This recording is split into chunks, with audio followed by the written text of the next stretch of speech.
All right, thank you so much for that. When I gave that presentation in Vienna, it was absolutely hilarious. The first thing that happened was like, I don't have very much time, so like I'm going to jump straight into it. And then like my slides just went absolutely dead. And it was, so I've got my clicker and I put it in my mouth and I'm trying to fix the thing. This is all on the video, which you can watch online. And it's actually become one of my favorite talks because I just love the way that like I kind of handled the situation by just ignoring the audience. Anyway, I won't do that tonight. I just put this slide in now because like Sharky was cheeky enough to put up that CSS is awesome thing. And you've probably all seen that. You've probably all seen this one as well, right? You know what happens here where Peter Griffin tries to get the blinds up and it's supposed to be like making CSS. So I thought I'd just share that one as well. Oh, look at that. This is how I feel when I write CSS, all right? I actually commissioned this GIF. I'm not joking. Yeah. So hi, I'm Mike. I do web stuff. In particular, I really like CSS, and I really like CSS architecture. So who here knows what CSS architecture is when I say that? Wow, not many people. I'm so glad that you're here to have this talk. For those that are aware of it, who here feels like all of the problems that they were having with CSS at scale have been solved by CSS in JS? Put your hands up. Come on. I'm so glad nobody put their hands up, but I don't believe you, which is fair enough because you know I was going to have something to say about that. I've been to like lots of companies using modern JavaScript applications and different ways of approaching sort of style architecture in it, and I've seen some things. So it's a hard problem, but it's not a new problem. And in fact, it's one that we have some fairly reliable and well-tested solutions for, and you might even be surprised to learn that some of these solutions actually predate CSS itself. I think they should be given more credibility than sometimes they are. But unfortunately, despite that, these solutions are either like poorly applied or at worst, they're completely disregarded in the context of modern JavaScript applications. So we're going to discuss some of the reasons for that. And I think that really sometimes the CSS community hasn't done a great job of sort of like articulating why these things are relevant to JavaScript developers. So that's what I'm going to try and do today. So let's do that. So I'm going to start with a little bit of a story, right? I'm going to start in 2009, right? Just to give you a little bit of context. So it was a totally different time in front-end web development. The market share for Chrome was roughly like 1% or maybe even less. It was only months old. The words responsive design hadn't been uttered from Ethan Marco's mouth yet. In 2010, this landmark article was written about responsive web design. I hope some of you know it. Bootstrap wasn't published until 2011. And for the most part, the UI libraries that we had available at this time sort of like resembled the desktop interfaces of the early 2000s. Shout out to anyone who remembers the UI library here. That was published in 2006. Looks like a bit of a mess now, but it was indispensable at the time. So the market share of all the major browsers, they were all pretty consistent, around about 25% each. And that was true from about 2009 to 2012. None of them really owned less than 10% market share for that period. So it wasn't like now. It was a really interesting time to be a front-end developer. The web was also maturing, so internet usage in developed countries was reaching around 70% of the population. So that was good, I guess, if you're in a developed country. We're kind of going through this now everywhere else. It was also the year that we got less than SAS in 2009. So basically preprocessors exploded. And I can't be sure if like any of these factors that I've talked about here had anything to do with it, but there was also this explosion of thinking around CSS architecture. So sort of CSS architecture, just because some people weren't aware, it's a way of approaching how we do CSS to make sure that we don't like fall into some of the traps that exist. So in 2009, someone called Nicole Sullivan, another name you should know, introduced the idea of OOCSS. And this taught us a lot. The main idea was to separate layout styles from visual styles, which she called skins. And the other important idea was to treat class names in CSS like these objects that we can extend or modify in different ways. So as its name suggests, one of the key influences obviously was object-oriented programming. I'm sure many of you here, like, who knows what object-oriented programming is? Cool, a bunch of you. So I'll skip really quickly over this, but basically, like, you can have a user object in an application, right? You might give it some properties like username and whether that user is logged in. And you might have methods as well inside that which say, like, I want to log in the user. Hopefully it does something like check a password. Mine just says, yep, you're logged in. Anyway, when we group these things together in many languages, sometimes this is called a class. And what's important about these classes is that we can instantiate a new instance of a class like this. So I can say Mike is a new user. And then I can call the login method on Mike, and I can specifically log Mike into my application. Geez, there's been a lot of Mikes tonight. I should have used a different example. So anyway, that's it. That's like object-oriented programming in 2 and a bit slides. You're all pretty much experts there. And you might be thinking, Mike, mate, this is great, but what in the world does it have to do with CSS? It's completely different, right? And not so much.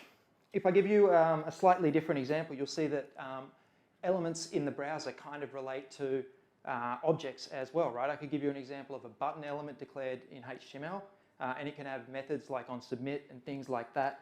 And the point that I want to make is that like somewhere deep within the browser, there's a representation of objects in the DOM, just kind of like this. So in object-oriented programming, classes can be extended, right? So here in this example, I'm saying that the button extends React component. And when we do this, it's going to inherit properties from the parent element. So obviously this is going to inherit a lot of properties from React component, and if you've written any React, you'll know kind of what that means. So all sort of object-oriented languages support this kind of inheritance. And as it turns out, CSS kind of, sort of also does. So in this example here, it's going to get styles that are applied from the background purple and the text tomato class there. And you could say that this is kind of like saying class text tomato extends background purple, maybe.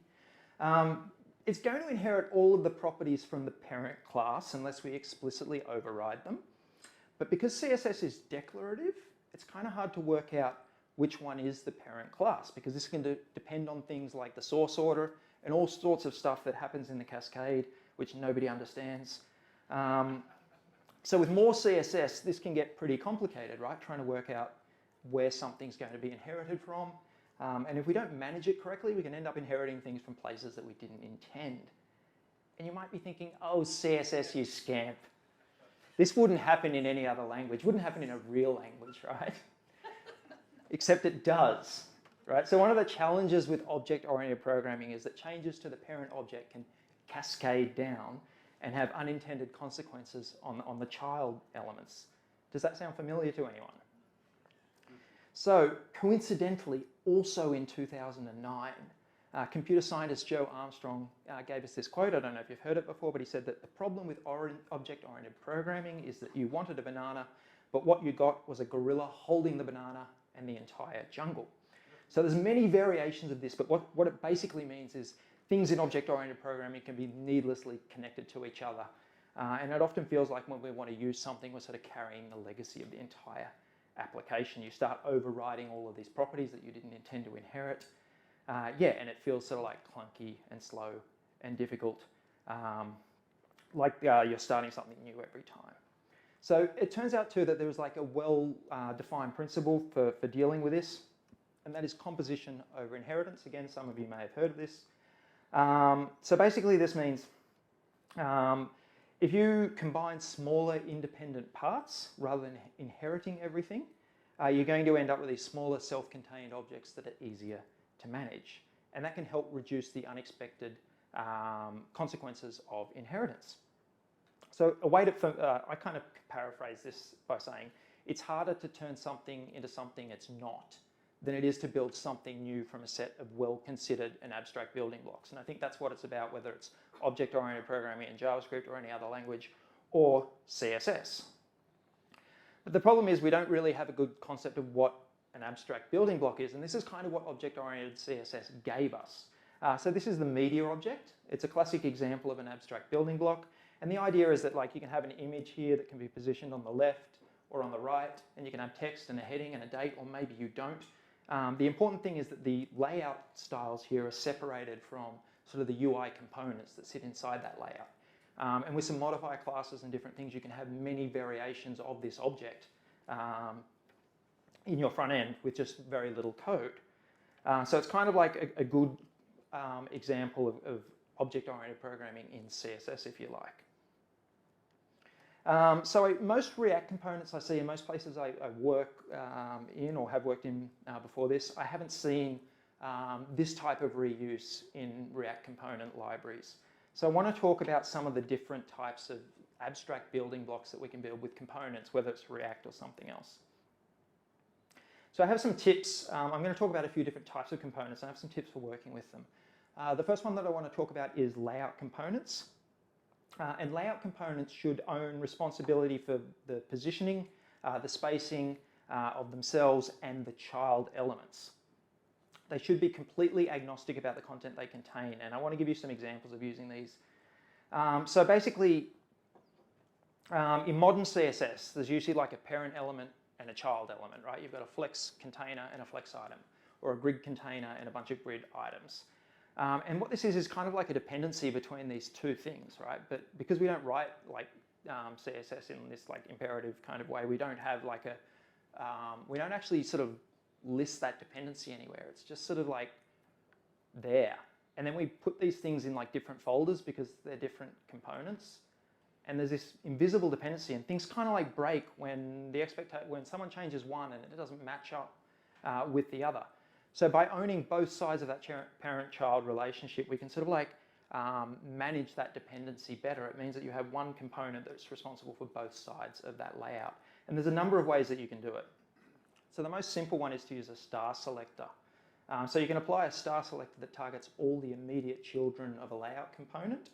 And this works. It doesn't matter whether you're using a CSS in JS library or not. You might also be interested to know that the star selector doesn't increase the specificity at all, so you can keep that really low and easy to manage. This might seem really simple, might even seem stupid, but it works in a lot of cases. And I'd recommend giving that a go. As long as you're keeping all of these things separate, it will work. So another option is that these components that you build, the layout component can be responsible for rendering the markup of the child items that it wraps. So this allows us to more directly own responsibility for that parent-child relationship. And I have an example there of where I'm sort of like rendering containers for the list item, and I'm passing the layout a bunch of items that I want it to put inside that thing. So I'm taking direct responsibility for that. And it also means that I can enforce more semantic markup, right? I can make sure that I'm getting a list item where I want a list item and not a div. And you can enforce other accessibility and ARIA roles and things like that if you need to do that. So I think you should think about these kind of things when you're building those components. And finally, like this isn't going to cover everything. There's going to be like harder components where you've got like a complex layout or variable layouts that depend on different things. Maybe a really complex grid for a front page or something like that. So as a final escape hatch for these complicated components with specific positioning needs, you can simply export styles from the parent to be used in the child item. So whatever you do, just make sure that you co-locate the layout concerns. That's the one message that I have about layout components, really.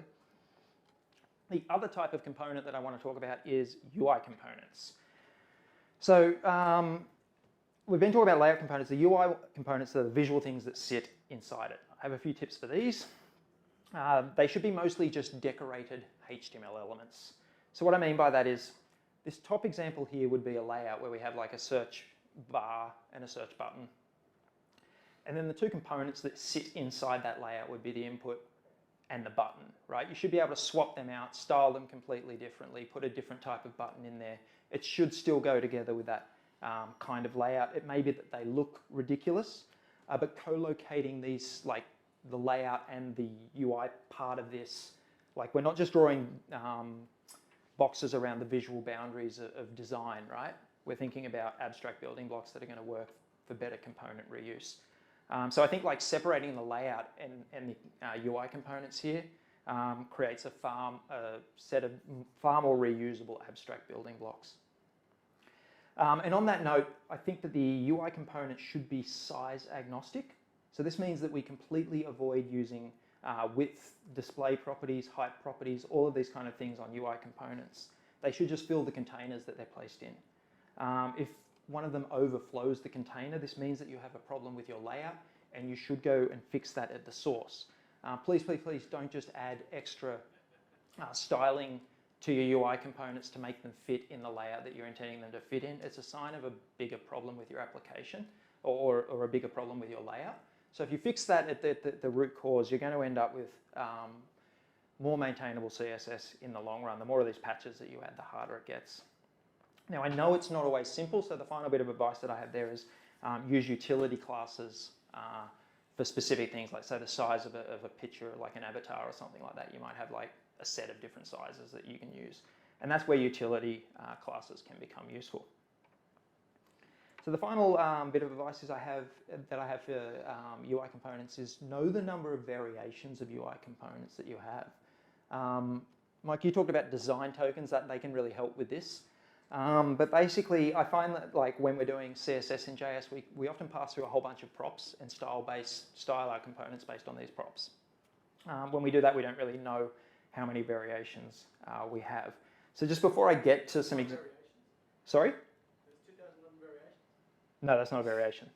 There's a little diversion. Thank you for the segue, Sharky. It was very smooth. So in 2011, shortly after OOCSS, the wonderful Canadian gentleman Jonathan Snook gave us SMAX. Has anyone heard of SMAX? Scalable Modular Architecture for CSS. Now this taught us how to separate different parts of our style sheet to deal with global defaults, layouts, themes, but importantly, what I haven't talked about is application state. So Jonathan reached many of the same conclusions as Nicole did.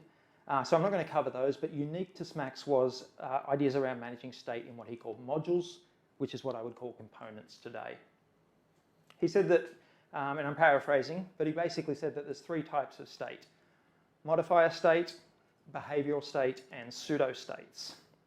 And typically you only have one modifier and one behavioral state.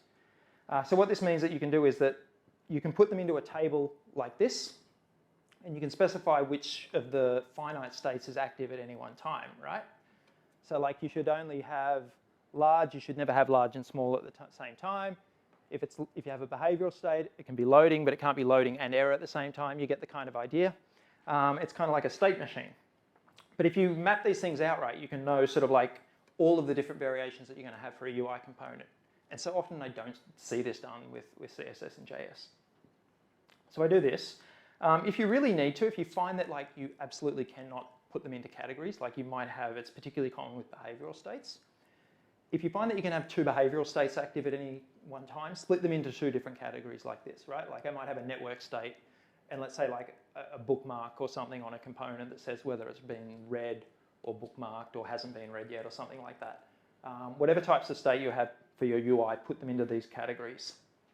But be careful if you have to do this, because it's often a sign that you have like two components here pretending to be one. So if you find like you can't fit them into three categories, just have a quick look at your component and say like, am I doing too much here? So anyway, once we've done this, we can put them into a tree like this.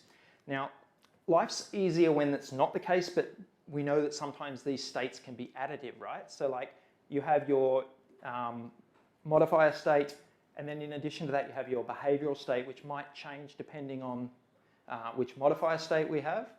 And then your pseudo states might be different depending on whether the thing's disabled or pressed or whatever, right? So we have all of these different variations.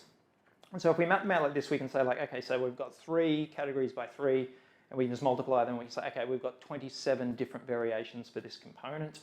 But we know that like we're not going to design 27 different variations our designers aren't going to give us 27 different variations for this stuff, right? Quite often these things are common. So like if I've got the same hover, focus, and active states for all of my different UI variations, then I can knock a whole bunch of things out of this tree. And I can figure out like exactly the number of states that I have. And this might seem tedious, but it's a really important step.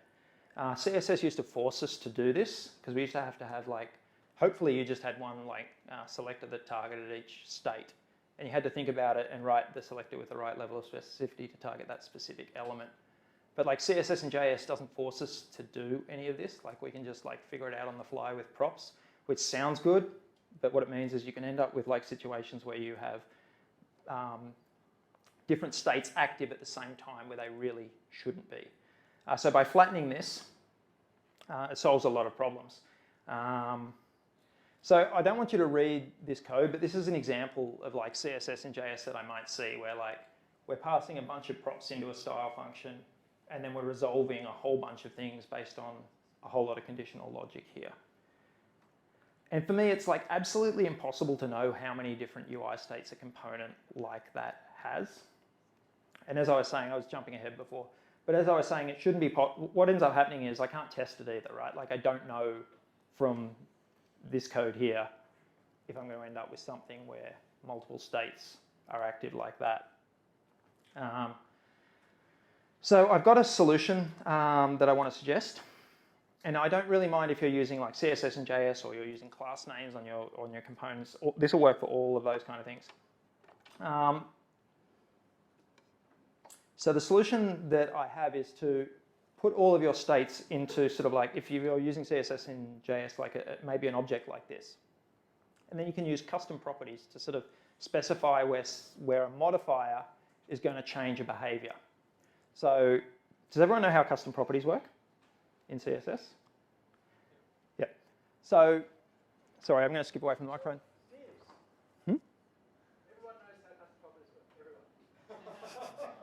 Custom properties are like dynamic, right? So unlike like SAS variables or less variables that are static, custom properties are dynamic, which means that they can change depending on like conditions that happen within the page, right? Like a media query can change a custom property, or a hover state can change a custom property.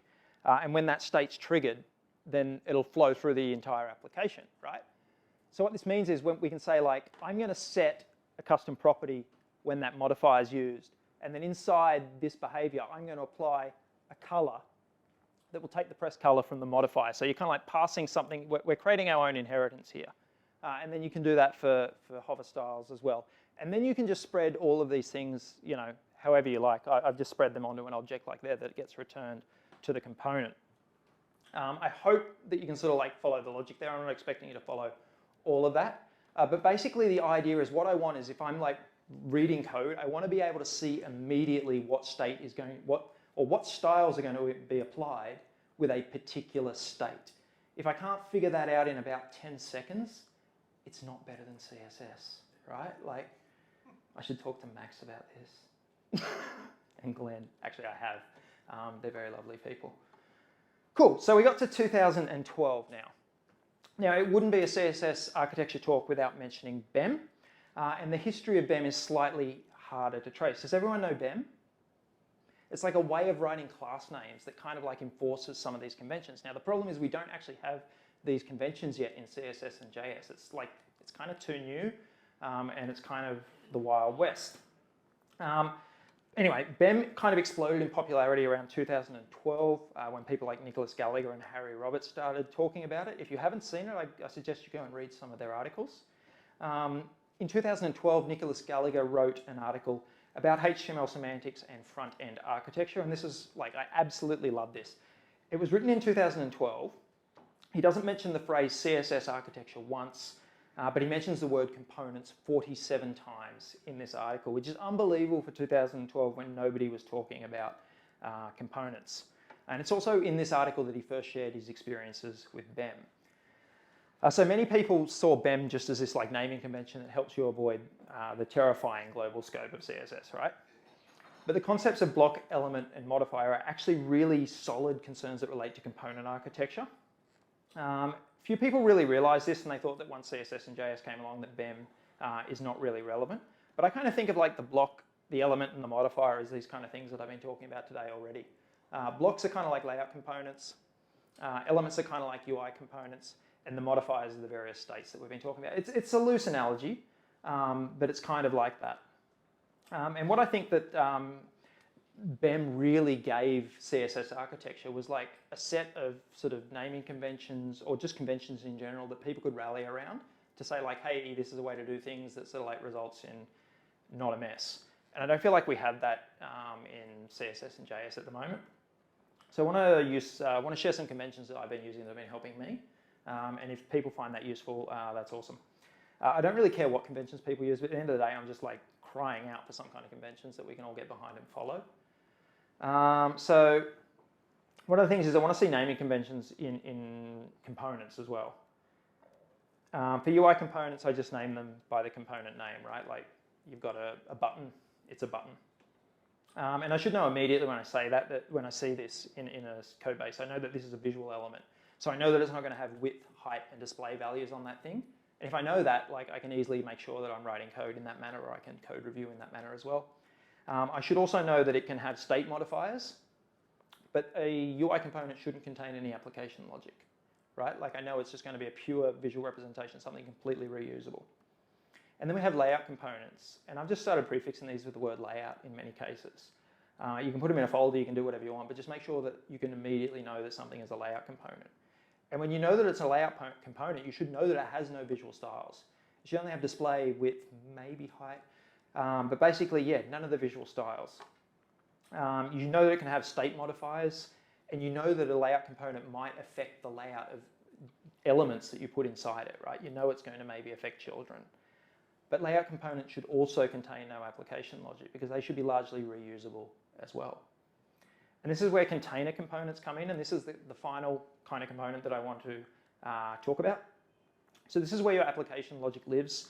This resolves the modifier and behavioral states. It might fetch data and do other things like that. It should wrap UI components and layout components. You don't need to name the components in the ways that I've described here. That might not work for you. But like I said, the important thing is to give semantic meaning to components in the same way that Vem did for CSS, so that we can immediately start transferring this like understanding like of what a component is to other developers. Because at the moment, everything's a component.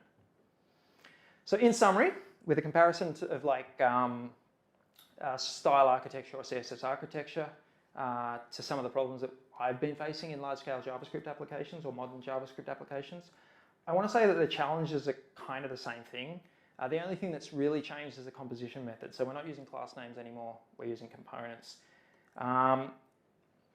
There's one other thing I want to mention. If you're a talented JavaScript developer here and you try and tell me that you know nothing about CSS, then I'm starting to realize that we're not even trying if we're doing that, because there's so many concepts here that relate to basically computer science.